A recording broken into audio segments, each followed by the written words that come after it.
Shri Parashakti Vidyala CBSE Class 7th Subject Mathematics. Welcome back students. Today we are going to learn chapter 8 exercise 8.3 7th sum.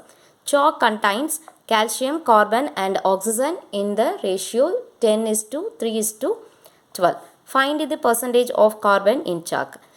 So chalk piece வந்து எதெல்லாம் contain ஆயிருக்கு அப்படின்னா calcium, carbon, oxygen அதோட ratio என்னது for the calcium the ratio is the part is 10 and the part of carbon is 3 and the part of oxygen is 12. Okay, find the percentage of only carbon உடைய percentage மட்டும் find out பண்ணும். Okay, carbon உடைய இங்க ratio என்ன இருக்கு parts என்ன இருக்குன்னா 3. So இந்த 3 மட்டும் that means the carbon க்கு மட்டும் percentage find out பண்ணும். Solution the sum of ratio parts. So ratio ல கொடுத்திருந்தாங்கனாலே first total parts find out பண்ணணும். Okay, so 10 plus 3 plus 12 3 parts இருக்கு. இந்த 3 parts உடைய sum of the ratio parts find out பண்ணணும். So 10 plus 3 plus 12 the answer is 25 parts. The totally 25 parts for the ratio for the part of carbon is 3. Okay, so therefore the percentage of a carbon in chalk equal to chalk piece la carbon is one of the part. Okay, so the part of carbon is 3, so 3 by the total part is 25. So you convert into percentage, you have to multiply by 100. Okay, so the percentage convert பண்ணனும்னா 100 ஆல multiply பண்ணனும். So 25 4s are 100, so 4 into 3 12%. So in the chalk, okay, chalk piece la chalkல carbon உடைய percentage எவ்வளவு அப்படினா 12%. So the percentage of a carbon in chalk equal to 12%. For the second question, if in a stick of a chalk carbon is 3 gram, what is the weight of the chalk stick?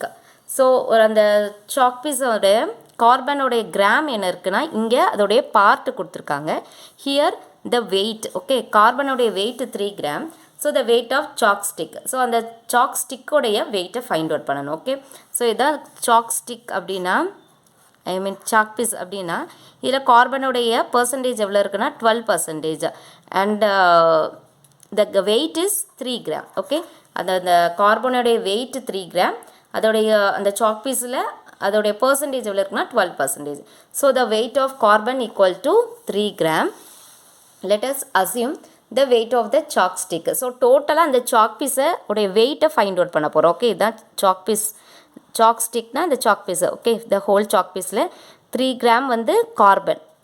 So the whole chalk piece chalk stick உடைய weight find out பண்ணும். So 12% of x, that means x means the whole weight of a chalk stick. Okay, let us assume the weight of the chalk stick be x. So இந்த டோட்டலாக இந்த ஒரு chalk piece உடைய ஸ்டிக்கை எக்ஸ்னு எடுத்திருக்கோம். So அந்த எக்ஸில் 12% என்னதுன்னா கார்பன். ஸோ அதோடைய வெயிட் எவ்வளோ மெஷர் வெயிட் எவ்வளோ இருக்குன்னா 3 gram. ஓகே, அந்த chalk stickல 12% கார்பனுடைய percentage. ஸோ அதோடைய weight, the weight of chalk piece is carbon. Okay, the weight of the carbon is 3 gram. So நம்ம இப்போ chalk piece உடைய total வெயிட்டை ஃபைண்ட் அவுட் பண்ண போகிறோம். So 12% means 12 by x, this x for the chalk piece. Okay, weight of chalk piece equal to 3 gram. So 3 gram is weight of carbon. So x, keep the x in left side and transpose to the 12 by 100 to the right hand side. So reciprocal la change ஆகும். So 3 into 100 by 12. So 3 4s are 12. Okay, 4 25s are 100. So the weight of a chalk piece equal to 25 gram. So அந்த chalk stick உடைய weight எவ்வளோ இருக்கு? Friends, finally we get the answer. The weight of the chalk stick is equal to 25 gram. Okay, the 25 gramல 3 gram வந்து carbon, அதோடைய percentage rate எவ்வளோ இருக்குன்னா 12%. Okay, next we see charge given on borrowed money or simple interest. So நம்ம பாரோன்னா தெரியும், கடன் வாங்குறது. Okay, so நம்ம மணியை வந்து எங்கெல்லாம் போய் நம்ம பாரோ பண்ணுவோம் அப்படின்னா பேங்க்கில். ஓகே, ஃபினான்ஷியல் கம்பெனிஸில் நம்மளுக்கு கொஞ்சம் லார்ஜ் அமௌண்ட் தேவைப்படுது அப்படின்னா நம்ம வந்து மணியை பேங்க்கில், ஃபினான்ஷியல் கம்பெனி இந்த மாதிரி உள்ள இதில் நம்ம பாரோ பண்ணுவோம். ஸோ அதுக்கான சார்ஜை தான் என்னென்னு போடுவாங்க, simple interest. Interest means here வட்டின்னு அர்த்தம். ஓகே, ஸோ சிம்பிள் இன்ட்ரெஸ்டோடைய ஃபார்முலாவை இந்த சாப்டரில் பார்ப்போம். பிரின்சிபல், ஃபர்ஸ்ட் பிரின்சிபல்னு பார்ப்போம். The principal is the amount of money borrowed or invested not including any interest or dividends. Principal அப்படின்னா இட் இஸ் அ அசல். ஓகேவா? ஒரு அமௌண்ட்டை வந்து பேங்க்லேயோ இல்லை ஃபினான்ஷியல் கம்பெனிலேயோ இல்லை ஒரு பெரிய கம்பெனிஸில் நம்ம வந்து அந்த மணியை பாரோ பண்ணுறோம் அப்படின்னா அதுக்கு பேர் தான் என்னதுன்னா பிரின்சிபல். ஓகே, ஸோ மணியை வந்து பாரோ பண்ணுறது மட்டும் பிரின்சிபல் கிடையாது, இன்வெஸ்ட் பண்ணுறது. ஓகே, பேங்க்கில் நம்ம வந்து ஒரு லார்ஜ் அமௌண்ட்டை இன்வெஸ்ட் பண்ணவும் செய்யலாம். இன்வெஸ்ட் கூட பண்ணலாம். இன்வெஸ்ட்மெண்ட் மீன் ஃபார் தமிழ் முதலீடு. ஓகே, ஒரு லார்ஜ் அமௌண்ட் இருக்குது நம்மளுக்கு, நம்ம கையிலே வச்சுக்க முடியாது. ஸோ அதை வந்து பேங்க்கில் இன்வெஸ்ட் பண்ணுவோம். ஓகே, இல்லைனா ஒரு பிஸ்னஸில் இன்வெஸ்ட் பண்ணுவாங்க. இன்வெஸ்ட்னா முதலீடு. சரியா? நம்மளுடைய இனிஷியல் அமௌண்ட்டு, லார்ஜ் அமௌண்ட்டை வந்து நம்ம பேங்க்லேயோ இல்லாட்டி நம்மளுடைய பெரிய பிஸ்னஸை டெவலப் பண்ணுறதுக்கோ நம்ம இன்வெஸ்ட் பண்ணுவோம். ஸோ அதை வந்து பிரின்சிபல் அப்படின்னு சொல்லணும். ஓகே, அதில் வந்து எது இன்க்ளூட் ஆகாது அப்படின்னா இன்ட்ரெஸ்ட்னா வட்டி, பிரின்சிபல்னா அசல். Okay, so not including any interest or dividends. அதில் எந்த வித ஷேரிங் இன்ட்ரெஸ்ட் அதோடைய அமௌண்ட்டோடைய இப்போ அதில் 5% அந்த மாதிரிலாம் எந்த இன்ட்ரெஸ்ட்டும் அதில் இருக்காது. Only for the amount. Okay, the principal is the amount of money borrowed or invested. நம்ம ஒரு பேங்க்கில் ஒரு ஃபார் எக்ஸாம்பிள் 50,000 நம்ம வந்து லோன் வாங்குகிறோம் அப்படின்னா அது வந்து என்னது principal. Okay, for example Alex borrows ₹60,000 from the bank. Alex அவருடைய பிஸ்னஸை டெவலப் பண்ணுறதுக்கோ அவருடைய தேவைக்கு என்ன பண்ணியிருக்காங்க, பேங்க்லேருந்து 60,000 பாரோ மீன்ஸ் கடன் வாங்கியிருக்காங்க. ஸோ அதை தான் என்னென்னு சொல்லணும், principal. So the principal of the loan is ₹60,000. So அந்த லோனோட அமௌண்ட், ஓகே, பேங்க்லேருந்து வாங்குறது அந்த லோனோட அமௌண்ட் என்னது 60,000. This is 60,000 is the principal. Okay, next we see what is mean by interest. So interest is the cost of borrowing money where the borrower pays a fee to the lender for the loan. So நம்ம இப்போ ஒரு 60,000 ஒரு பேங்க்லேருந்து நம்ம வாங்கியிருக்கோம். Okay, ஒரு business develop பண்ணுறதுக்கு ஏதாவது ஒரு ரீசனுக்காக நம்ம வாங்குகிறோம். ஸோ அந்த வாங்கும்போது மறுபடியும் என்ன பண்ணணும், ரிட்டர்ன் பண்ணணும். பேங்க்குக்கு வந்து நம்ம ரிட்டர்ன் பண்ணணும்.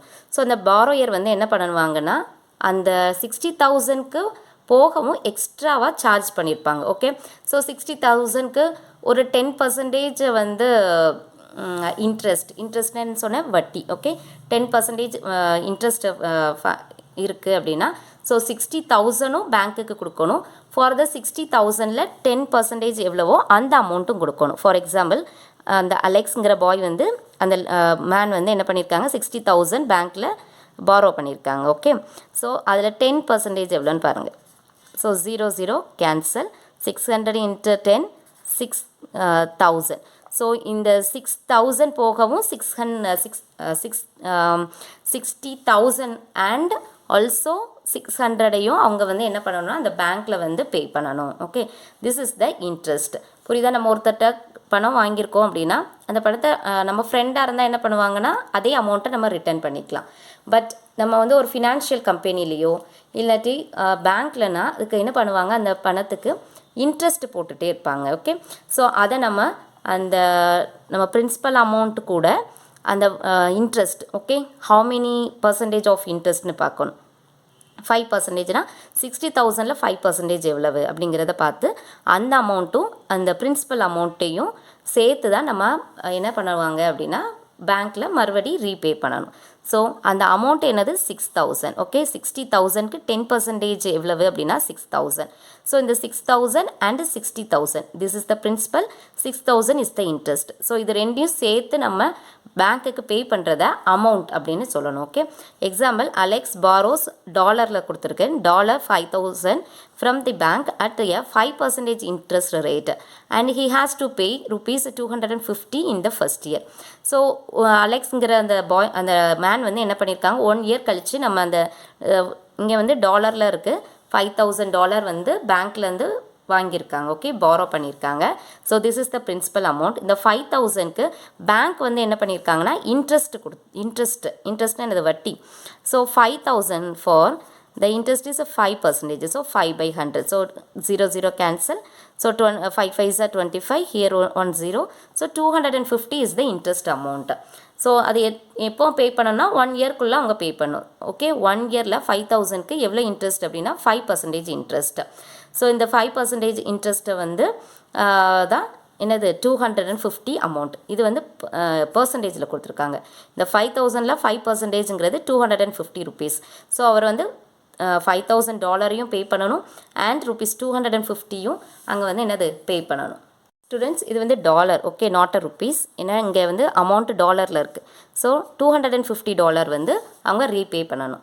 ஸோ இதை தான் பேங்க்குக்கு நம்ம 5,000 அவங்க டாலரில் தராங்க அப்படின்னா, அண்ட் ஆல்சோ அந்த 5,000க்கு 5%ங்கிறது 250. ஸோ $250 கொடுக்கணும், இந்த 5,000 ரீபே பண்ணணும் பேங்க்குக்கு. ஓகே, ஸோ அதுதான் அமௌண்ட் அப்படின்னு சொல்லுவாங்க. ஸோ இதுக்கு அடுத்தது இந்த அமௌண்ட்டுங்கிறது என்னன்னு பார்த்ததுக்கப்புறமா எக்ஸாம்பிள் 20 பார்க்கலாம். Listen, amount. Amount means to find the amount you have to pay at the end of the year by adding the sum borrowed. Principal க்கு இன்னொரு நேம் என்னன்னா sum borrowed. Okay, by adding the sum borrowed and the interest. That is amountங்கிறது என்னதுன்னா principal. First நம்ம பேங்க்ல இருந்து borrow பண்ணிருப்போம்ல அந்த amount. இப்போ ஒரு 50,000 நம்ம borrow பண்ணியிருக்கோம். ஓகே, ஸோ இதுக்கு 10% இல்லாட்டி 5%. ஓகே, 5% வந்து நம்ம பேங்க் வந்து இன்ட்ரெஸ்ட் வந்து எவ்வளோ போடுதாங்கன்னா 5%. So 0 20 cancel. So 25. So 2,500. So 2,500யும் ஆட் பண்ணிக்கணும். Okay, so 5,000. Okay, 50,000 plus 2,500. So totally 52,500 rupees. Okay, so நம்ம அமௌண்ட்டாக பேங்க்குக்கு மறுபடியும் ரீபே பண்ணுறது எவ்வளோ அமௌண்ட் அப்படின்னா ₹52,500. ஓகே, நம்ம வந்து borrow மணி வந்து 50,000. அந்த 50%க்கு 5%, 50,000க்கு 5% இன்ட்ரெஸ்ட் எவ்வளோனா 2,500. ஸோ இது ரெண்டையும் நம்ம மறுபடியும் பேங்க்குக்கு ரீபே பண்ணணும். ஏன்னா அவங்க நம்மளுக்கு கடன் கொடுத்துருக்காங்கல்ல, அதான வட்டி தான் 2,500. இது ரெண்டையும் சேர்த்து தான் நம்மளுக்கு ரீபே பண்ணணும். நம்ம 50,000 தான் பேங்க்கில் வாங்கியிருக்கோம், 50,000 தான் கொடுக்கணும்னு கொடுக்கக்கூடாது. அதுக்கான இன்ட்ரெஸ்ட் எவ்வளோ பர்சன்டேஜோ அந்த பர்சன்டேஜோட அமௌண்ட்டையும் பிரின்சிபலையும் சேர்த்து தான் நம்ம ரீபே பண்ணணும். This is the amount. Okay, இப்படி தான் பேங்க் ட்ரான்சாக்ஷன்லாம் நடந்துகிட்ருக்கு. Okay student, and the example 20. Anita takes a loan of ₹5,000 at 15% per year. So எவ்வளோ இயர்க்குங்கிறதும் ரொம்ப important. Okay, per year as rate of interest. Find the interest she has to pay at the end of 1 year. So 1 yearல் அவங்க loan எவ்வளோ வாங்கியிருக்காங்கன்னா 5,000. Okay, அதில் 15% is the rate of interest. So இங்கே rate of interest, இந்த interest வந்து அமௌண்ட்டில் கொடுத்துருக்கணும், பட் இங்கே பர்சன்டேஜில் இருக்குன்னா ஸோ 5,000ல் 15% எவ்வளோன்னு ஃபைண்ட் அவுட் பண்ணணும். And we get the interest amount. Okay, so sum borrowed or principal, இது ரெண்டும் சேம் மீனிங் தான், sum borrowed or principal amount. so the principal amount, I mean இங்கே வந்து அதை மாதிரி கொடுக்கல பாருங்க, borrows a money கொடுக்காம take a loan இந்த மாதிரி வேர்ட்லாம் யூஸ் பண்ணுவாங்க. ஓகே, லோன் வந்து இவ்வளவு. so this is the principal amount. so ₹5,000, rate of interest equal to 15%. so இந்த 5,000ல 15% எவ்வளோன்னு பார்க்கணும். this is the interest of a 1 year money. okay, 1 year for the interest money. so 15% of ₹5,000. so 15% means 15 by 100 and multiply, of means multiply ₹5,000. so 20 cancel, 15 5 is 75 and here 10, so 750. So the interest amount அந்த 1 yearல அவங்க interest எவ்வளோ கொடுக்கணும் அப்படின்னா 750. Okay, இந்த ரெண்டு அமௌண்ட்டையும் நம்ம வந்து 1 yearல அவங்களுக்கு ரீபே பண்ண முடியும்னா இது ரெண்டையும் ஆட் பண்ணி டோட்டல் அமௌண்ட், ஐ மீன் அந்த அவங்க கடன் வாங்கியிருக்காங்களா அதை வந்து கம்ப்ளீட்டாக ஃபைனலைஸ் முடிச்சிடலாம். பட் அவங்களால அந்த மணியை இந்த 5,000 ரீபே பண்ண முடியல அப்படின்னா கண்டிப்பாக 1 yearல அவங்களோட இன்ட்ரெஸ்ட் இதை வந்து கண்டிப்பாக பேங்க்கில் வந்து ரீபே பண்ணியிருக்கணும். 750 1 yearக்கு அவங்க கண்டிப்பாக பண்ணியிருக்கணும். நெக்ஸ்ட் இயரும் கண்டினியூஸ் ஆகுது அப்படின்னா மறுபடியும் இந்த 15% அந்த 5,000ல எவ்வளோ இருக்குன்னு பார்த்து மறுபடியும் ரீபே பண்ணுவாங்க. ஓகே, ஸோ 5,000ஐயும் இந்த இன்ட்ரெஸ்ட் அமௌண்ட்டையும் ஆட் பண்ணானா அந்த பாரோ பண்ணியிருக்க அமௌண்ட்டை வந்து மறுபடியும் ரீபே பண்ணி கம்ப்ளீட் ஆயிடுச்சு. ஓகே, அந்த கடனை கட்டிட்டாங்கன்னு அர்த்தம். So amount equal to principal plus interest. So 5,000 அவங்க வந்து பேங்க்கில் லோன் வாங்கியிருக்காங்க. Okay, for the percentage 15% is the interest percentage. So the interest amount is 750. இது ரெண்டையும் மறுபடியும் பேங்க்கில் வந்து 5,000 தான் வாங்கியிருக்காங்க. பட் ஃபைனலாக அவங்க அந்த லோனுக்கு எவ்வளோ கட்டியிருப்பாங்க 1 இயரில் அப்படின்னா 5,750. ஓகே, இன்கேஸ் இந்த பர்சன் வந்து அந்த அனிதாங்கிற லேடி வந்து 5,000 அவங்களுக்கு ரீபே பண்ண முடியலன்னா டெஃபினட்டாக 750 ருபீஸை அந்த 1 இயர்க்கான இன்ட்ரெஸ்ட்டை என்ன பண்ணியிருக்கணும்னா பேங்க்கில் கண்டிப்பாக பே பண்ணியிருக்கணும். Okay, so note to find interest for 1 year take P as the principal and R percentage is the rate percent per annum. Okay, so rate of interest வந்து per year அப்படின்னு கொடுத்துருக்காங்கன்னா என்ன அர்த்தம்னா per annum அப்படின்னு கொடுப்பாங்க.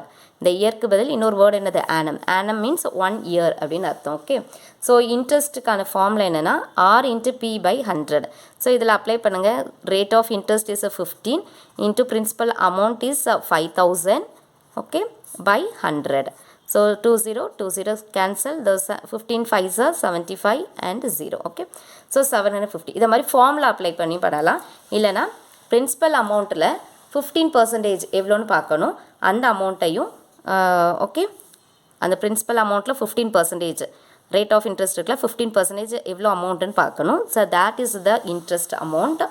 And அந்த இன்ட்ரெஸ்ட்டையும் principal அமௌண்ட்டையும் add பண்ணுறது தான் டோட்டலாக நம்ம வந்து பேங்க்குக்கு ரீபே பண்ணுற amount. Okay, so this is the this is the amount principal interest.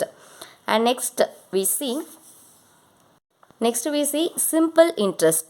இன்ட்ரெஸ்ட்னா அதில் 1 இயர்க்கு பார்த்தோம். ஓகே, 1 இயரில் அந்த 15% 5,000 ருபீஸ்னால் 15% ரேட் ஆஃப் இன்ட்ரெஸ்ட்டுக்கு 750. ஸோ 1 இயரில் அவங்க வந்து அந்த அமௌண்ட்டை ரீபே பண்ணுதாங்க பேங்க்குக்கு. மறுபடி அவங்க வந்து ரீபே பண்ணுறாங்கன்னா 5,750 ருபீஸை அவங்க ரீபே பண்ணணும். பட் 2 இயர்ஸ் அவங்களுக்கு வந்து அந்த பாரோ மணி ஓகே கடன் வாங்கியிருக்கிறது இன்னும் எக்ஸ்டெண்ட் பண்ணுதாங்க. 2 இயர்ஸ்க்கு எக்ஸ்டெண்ட் பண்ணுறாங்கன்னா என்ன பண்ணணுங்கிறப்பாங்க. If the amount is borrowed for more then 1 year is calculated for the period of the money is kept for this way of calculating interest where principal is not changed is known as simple interest. As the number of years increase, the interest also increases. Okay, listen, இப்போ வந்து நம்ம 5,000 அந்த பேங்க்லேருந்து நம்ம loan வாங்கியிருக்கோம். Okay, loan R பாரோடு okay எல்லாம் same தான். Loan வாங்கியிருக்கோம் அப்படின்னா அப்போ என்ன 15% அந்த அமௌண்ட்டை தான் இன்ட்ரெஸ்ட்டுன்னு சொன்னோம். ஓகே, இப்போ நம்ம வந்து அந்த பாரோ மணியை வந்து இன்னும் நம்ம வந்து எக்ஸ்டெண்ட் பண்ணுறோம். ஓகே, ஒரு 2 இயர்ஸ்க்கு எக்ஸ்டெண்ட் பண்ணுதோம். எனக்கு வந்து இந்த பிரின்சிபல் அமௌண்ட்டையும் இன்ட்ரெஸ்ட் இதெல்லாம் டோட்டலாக நான் 2 இயர்ஸில் தான் நான் வந்து 2 இயர்ஸ் ஆர் 3 இயர்ஸ் இந்த மாதிரி எக்ஸ்டெண்ட் பண்ணுறோம் அப்படின்னா அதை வந்து என்னது சிம்பிள் இன்ட்ரெஸ்ட். ஸோ அதில் பிரின்சிபல் அமௌண்ட் வந்து ஒவ்வொரு வருஷத்துக்கும் சேஞ்ச் ஆகாது. ஓகே, நீங்கள் வந்து ஹையர் கிளாஸில் படிப்பீங்க காம்பவுண்ட் இன்ட்ரெஸ்ட்டுன்னு, அதில் வந்து சேஞ்சஸ் ஆகும். பட் சிம்பிள் இன்ட்ரெஸ்ட்டில் இப்போ 5,000 தான் பிரின்சிபல் அமௌண்ட். தட் மீன்ஸ் கடன் வாங்கியிருக்க 5,000 தானா செகண்ட் இயரில் அந்த 5,000க்கு எவ்வளோ பர்சன்டேஜ். ஓகே, ஒரு அங்கே ஃபஸ்ட்டு சம்மில் பார்த்தோம்னா 15%. ஸோ அகெயின் ஃபஸ்ட் இயரில் இப்போது 5,750னா நெக்ஸ்ட் இயர்லும் அவங்களுடைய கடன் எப்படி இருக்குன்னா 5,750. ஸோ டோட்டலாக அதை ரெண்டையும் ஆட் பண்ணி 2 இயர்ஸ்க்கு அவங்க வந்து அந்த அமௌண்ட்டை ரீபே பண்ணணும். ஓகே, பேங்க்குக்கு. ஸோ அதுக்கு ஒரு ஃபார்முலா வந்து என்னென்னா simple interest denote I. Okay, ஐங்கிறது சிம்பிள் இன்ட்ரெஸ்ட்டுக்கு ஷார்ட்டாக ஐன்னு நோட் பண்ணுவோம். அதுக்கு ஃபார்முலா என்னென்னா P into T into R by 100. Okay, P into PRT by 100 அப்படின்னு சொல்லலாம். இல்லாட்டி PTR பை 100. இதை வந்து இன்டர்சேஞ்ச் பண்ணியிருக்கனால நோ மிஸ்டேக். ஓகே, ஸோ உங்களுக்கு எது ஃப்ளெக்சிபிளாக இருக்கோ அதை அப்ளை பண்ணிக்கோங்க. So P for principal, T for time, that means number of years. 2 இயர்ஸ்க்கு நான் வந்து அந்த கடனை வந்து இது பண்ணுவேன் ரீபே பண்ணுவேன் அப்படின்னா ஸோ எவ்வளோ இயர்ஸ் 2 இயர்ஸ் வந்து அவங்களோட இது இருக்குது அப்படின்னா time. Okay, so T means number of years, R means rate of interest by 100. Okay, so P principal, T number of years, R equal to rate of interest. So இந்த formula apply பண்ணி simple interestக்கு நம்ம find out பண்ணலாம். Okay student, here இங்கே பாருங்கள் நார்மலாக இன்ட்ரெஸ்ட்டுக்கு previous சம்மில் பார்த்தோம் R into P by 100. So இதில் எக்ஸ்ட்ராவாக என்ன ஆயிருக்கு அப்படின்னா டீங்கிறது வந்திருக்கு. Why the interest for multiple years. Okay, அது வந்து 1 இயர்க்குன்னா அந்த formula R into P by 100. But multiple years 3 இயர்ஸ்க்கு எவ்வளவு. ஓகே, சிம்பிள் இன்ட்ரெஸ்ட் அந்த வட்டி வந்து எவ்வளவு இருக்குது 3 இயர்ஸ்க்கு எவ்வளோ வரும். 5,000 வாங்கியிருக்கோம் அப்படின்னா ரேட் ஆஃப் இன்ட்ரெஸ்ட் 15% அண்ட் 3 இயர்ஸ்க்கு அந்த வட்டியோடைய அமௌண்ட் ஓகே இன்ட்ரெஸ்டோடைய அமௌண்ட் எவ்வளவு அப்படின்னு ஃபைண்ட் அவுட் பண்ணுறதுக்கு இந்த ஃபார்முலா யூஸ் பண்ணுவோம். Okay, and next the example 21. If Manohar pays an interest of rupees 750 for 2 years on a sum means principal, okay, sum of rupees 4500, find the rate of interest. So இங்க நம்ம rate of interest find out பண்ண போறோம், okay, not a simple interest, but we know here the given question is 750 is the interest amount, not a rate of interest. Rate of interest na percentage la கொடுத்திருப்பாங்க, அதான் rate of interest. இங்க 750ங்கிறது interest அப்படினா this is the simple interest னு அர்த்தம், okay. simple interest க்கு என்ன note பண்ணுவோம், I னு நோட் பண்ணுவோம், okay. simple interest தான் இங்க interest னு கொடுத்திருக்காங்க. rate of interest க்கு percentage ல நோட் பண்ணிருப்பாங்க. இப்படி amount கொடுத்திருக்காங்க அப்படினா that is the simple interest. So I equal to, I means simple interest equal to rupees 750 for the years. How many years? The number of years is 2, okay. So number of years க்கு பதில் இங்கே t use பண்ணிருக்காங்க, t equal to 2 years, okay. and sum means principal. principal க்கு ஷார்ட்டா நம்ம என்ன note பண்ணுவோம், p, okay. p na principal and t for number of years, I for simple interest. So we find out the rate of interest. So formula அதே தான், கொஞ்சம் interchange பண்ணணும், okay student. I equal to, what is the formula? P into T into R. The formula is P into T into R or P R into T. எதனால நீங்க apply பண்ணிக்கலாம் by 100. So P amount is 4500 into T is 2 years. We find out the rate of interest, okay. rate of interest எப்படின்னு வைக்கணும், R னு வைக்கணும். I, the simple interest is 750, okay, by 100. So here 20 cancel. The remaining is what? In the left side 750 is equal to 45 into 2 equal to R, okay. So R வந்து keep the R in right side. So 750 இது என்னாகும், 45 into 2ங்கிறது நியூமரேட்டரில் இருக்க, டினாமினேட்டருக்கு ரெசிப்ரோக்கலில் போயிடும், okay. So that means டிவைடில் போயிடும், 45 into 2. So நீங்கள் இதை இப்படி கூட எழுதலாம், 750 45 2s are 90 into 100, 90 into R. So ஆரை வந்து ரைட் சைடில் வச்சுக்கோங்க. So 750 by 90. So 0 cancel. நீங்கள் டிவைட் பண்ணிங்கன்னா யூ கெட் த ஆன்சர். இப்படி கூட நீங்கள் செய்யலாம், ஓகே. ஷார்ட்டாக இதை மாதிரி கூட ஃபாலோ பண்ணலாம். லிசன். ஸோ இதை கேன்சல் பண்ணுறோம், இதை வந்து டினாமினேட்டரில் கொண்டு வந்திருக்கோம், ஓகே, டிவைடில் கொண்டு வந்திருக்கோம். ஸோ 2 750 கேன்சல் பண்ணால் 375, அகெயின் 45ஆல் 375 கேன்சல் பண்ணோன்னா 75, ஓகே. இங்கே 300 பாருங்கள், 375 by 45. ஸோ 5 டேபிளால் கேன்சல் பண்ணுறோம், 9 5s are 45, 75 5s are 375.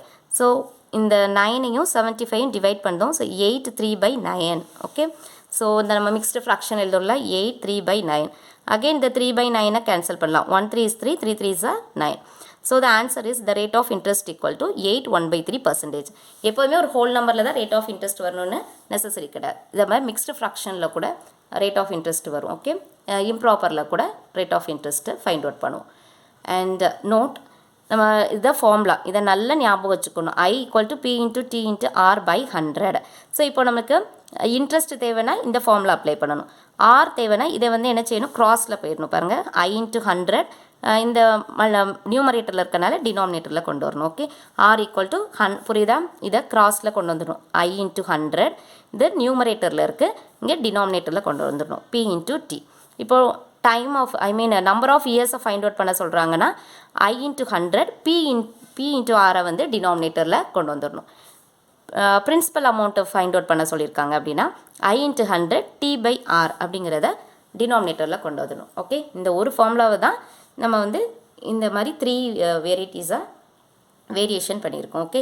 Rate of இன்ட்ரெஸ்ட்டுக்கு this formula and number of years find out பண்ணிருக்கு 100 into I by P into R. P, the principal amount equal to 100 into I means simple interest, okay. simple interest amount by T into R. இதுவும் interest தான், அதனால confuse ஆயிடுறாங்க. this is the rate of interest, that means percentageல இருக்கும், Iல வந்து அமௌண்ட்டில் இருக்கும், okay. அதனால் ஞாபகம் வச்சுக்கோங்க. and the method 2, இந்த சம்மையே நம்ம எப்படி பண்ணலாம் அப்படின்னா, for 2 years the interest equal to 750, okay.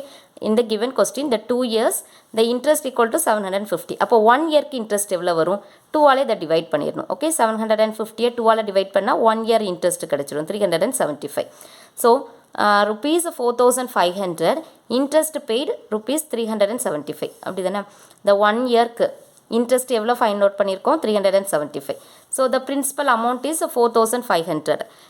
1 இயரில் பிரின்சிபல் அமௌண்ட் அப்படி தான் இருக்கும். செகண்ட் இயர்லும் அதே பிரின்சிபல் அமௌண்ட்டு தான் வரும்னு சொல்லியிருக்கேன். இந்த principal is not changed. Okay, so 100க்கு எவ்வளோன்னு பார்க்கணும். ஏன்னா ரேட் ஆஃப் இன்ட்ரெஸ்ட்னாலே எதில் சொன்னால் பர்சன்டேஜில் இருக்கும்.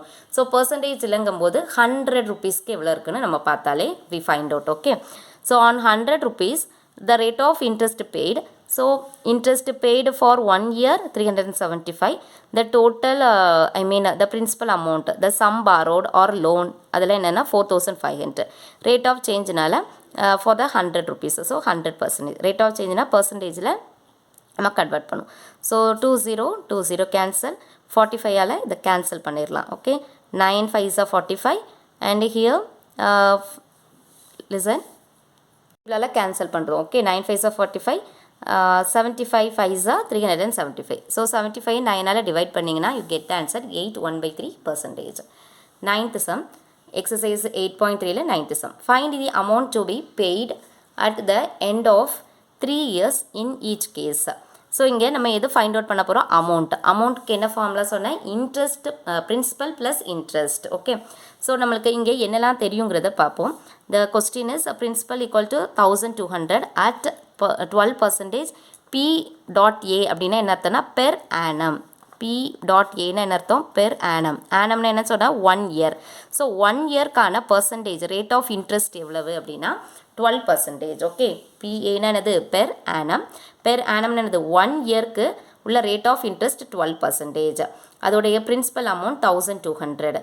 We find out the 3 years. Okay, 3 இயர்ஸ்க்கு நம்ம வந்து சிம்பிள் இன்ட்ரெஸ்ட்டை ஃபைண்ட் அவுட் பண்ணணும். So simple multiple years, interest of multiple years தான் என்ன சொல்லணும்? Simple interest. ஸோ சிம்பிள் இன்ட்ரெஸ்ட்டை ஃபைண்ட் அவுட் பண்ணணும். அப்புறமா தான் நம்ம ஏன்னா அமௌண்ட்டை ஃபைண்ட் அவுட் பண்ண முடியும். ஏன்னா இங்கே ரேட் ஆஃப் இன்ட்ரெஸ்ட் வந்து பர்சன்டேஜில் இருக்குது. நம்மளுக்கு அமௌண்ட்டில் வந்தால் தான் that is the interest amount. Okay, so அதையும் பிரின்சிபல் அமௌண்ட்டையும் ஆட் பண்ணால் தான் amount. So principal equal to rupees 1200. Rate of இன்ட்ரெஸ்ட்டை நம்ம என்னென்னு எடுத்துக்கணும்? ஆர். பிரின்சிபலை எப்படி எடுப்போம்? பின்னு எடுக்கணும். Rate of interest denoted R, capital R. The rate of interest is 12%. The number of years, we find out the 3 yearsக்கு. Okay, 3 இயர்ஸ்க்கான வட்டியை நம்ம ஃபைண்ட் அவுட் பண்ணணும் ஃபஸ்ட்டு. ஓகே, இன்ட்ரெஸ்ட்னு என்ன சொன்ன? வட்டி. ஸோ 3 இயர்ஸ்க்கு இந்த பிரின்சிபல் அமௌண்ட்டுக்கு அண்ட் 12% ரேட் ஆஃப் இன்ட்ரெஸ்ட்டுக்கு 3 இயர்ஸ்க்கு ஆன இன்ட்ரெஸ்ட் எவ்வளவுன்னு பார்க்கணும். So interest equal to, interest means simple இன்ட்ரெஸ்ட்டை தான் இங்கே இன்ட்ரெஸ்ட்னு எழுதியிருக்கோம். Okay, simple interest equal to P into T into R by 100. ஸோ the amount is the principal amount is 1200 and multiply number of years. Okay, number of years 3 and rate of interest 12. இதெல்லாம் interchange பண்ணால் ஒன்றும் mistake கிடையாது. Okay, ஆனால் கரெக்டாக இருக்கணும். Principal amount, rate of interest and the number of years divided by 100. So 0 cancel. 12 12s are 144. 144 into 3, 12 13 1, so 432. So 1200 rupees வந்து நம்ம ஒரு லோனோ பாரோ பண்ணியிருக்கோமோ ஏதோ. ஓகே, பேங்க்லேருந்து. ஸோ இந்த அமௌண்ட்டுக்கு 12% வந்து ரேட் ஆஃப் இன்ட்ரெஸ்ட். எத்தனை வருஷத்துக்கு கட்டுறோம்? 3 வருஷத்துக்கு கட்டுறோம். Okay, so the interest is 432. Okay, so the amount equal to, அமௌண்ட்டுக்கு என்ன formula? Principal plus interest. Principal amount 1200, the interest amount is 432 and finally we get add the two things. 1200 plus 432, 0 plus 2 2, 0 plus 3 3, 2 plus 4 6 and 1. So 1632. So on the 3 yearsக்கு and principal amount 1200, rate of interest 12%. அதோட amount எவ்வளவு அப்படின்னா 1632. Okay, and the 11th sum. இதில் B sum வந்து homework. Okay, 9th sumல B sum homework and 11th sum, 10th sum also homework. If Meena gives an interest of rupees 45 for 1 year at 9% rate of interest, what is the sum she has borrowed? Sum நாலே என்னது? Sum, borrowed அது மாதிரிலாம் வந்ததுன்னா it is a principal. So we find out the principal. Okay, principal amount find out பண்ணோம். என்னெல்லாம் கொடுத்துருக்காங்க அப்படின்னா interest வந்து 45 rupees. interest amountல கொடுத்துருந்தாங்கன்னா this is the simple interest ன்னு அர்த்தம். Okay, and this is the rate of interest. பர்சன்டேஜில் கொடுத்தாங்கன்னா it is the rate of interest for how many years 1 year. அப்போ இது வந்து t. ஓகே, t வந்து எவ்வளவு 1 year. So interest equal to listen, நீங்கள் ஹையர் கிளாஸில் இந்த டீங்கிறது நம்பர் ஆஃப் இயர்ஸ், அதை என் கூட எடுத்து டினோட் பண்ணுவாங்க. அது வந்து அந்த வேரியபிள் வந்து நம்ம டினோட் பண்ணுறது வந்து ப்ராப்ளம் கிடையாது. நம்மளுக்கு என்னெல்லாம் தெரியணும், சிம்பிள் இன்ட்ரெஸ்ட் ஃபைண்ட் அவுட் பண்ணணும் அப்படின்னா பிரின்சிபல் அமௌண்ட் தெரியணும், rate of interest and the number of years தெரியணும். ஓகே, ஹியர் லைட்டாக ஸ்லைடாக என்ன பண்ணியிருக்காங்கன்னா இன்ட்ரெஸ்ட் கொடுத்துருக்காங்க, சிம்பிள் இன்ட்ரெஸ்ட் ஃபைன் கொடுத்துருக்காங்க அண்டு நம்பர் ஆஃப் இயர்ஸ் கொடுத்துருக்காங்க, rate of interest. We find out the principal amount. Okay, அந்த 3 ஃபார்முலாஸ் சொன்னல இதை வந்து எப்படினாலும் இன்டர்சேஞ்ச் பண்ணியிருப்பாங்க. ஸோ பிரின்சிபல் அமௌண்ட்டுக்கு ஃபார்முலா என்னது 100 × I / T × R. Okay, so interest means simple interest equal rupees 45, the time or number of years equal to 1 year. இது எல்லாமே given questionல இருக்குது. Okay, rate of interest equal to 9%. PA means per annum 1 yearக்குன்னு அர்த்தம். Okay, so principal principal that means ஐக்கு என்ன formula, simple இன்ட்ரெஸ்ட்டுக்கு P × T × R / 100. So இப்போது நம்ம பிரின்சிபல் அமௌண்ட் வரும்னா இது நம்ம க்ராஸில் கொண்டு போகிறோம். So I × 100 PR × T or T × R எதுனாலும் நீங்கள் போடலாம். So 100 × I, then value is 45 by rate of interest is 9%, so 9 multiply how many years for the 1 year. So 9 5s are 45. So 5 × 100 500. So rupees of 500 is the principal amount. Okay, the required sum or required principal equal to rupees of 500. Okay, I think I hope all of you understand. So in the formulas மட்டும் நல்லா ஞாபகம் வச்சுக்கணும். I equal to P × T × R / 100. So உங்களுக்கு அதுங்க என்ன find out பண்ணுமோ அதை ஒரு சைடில் வச்சுட்டு மற்றதெல்லாம் நெக்ஸ்ட் சைட், ஓகே, அனதர் சைடுக்கு வச்சுட்டு நீங்கள் you get the answer. Okay, you can be find out the answer. Today's homework, the page number 172, 9th sum. Student, today's homework page number 172, 9th sum la B sum. Okay, B sum and the 10th sum. The 10th sum is the same as for your example 21. Okay student, thank you.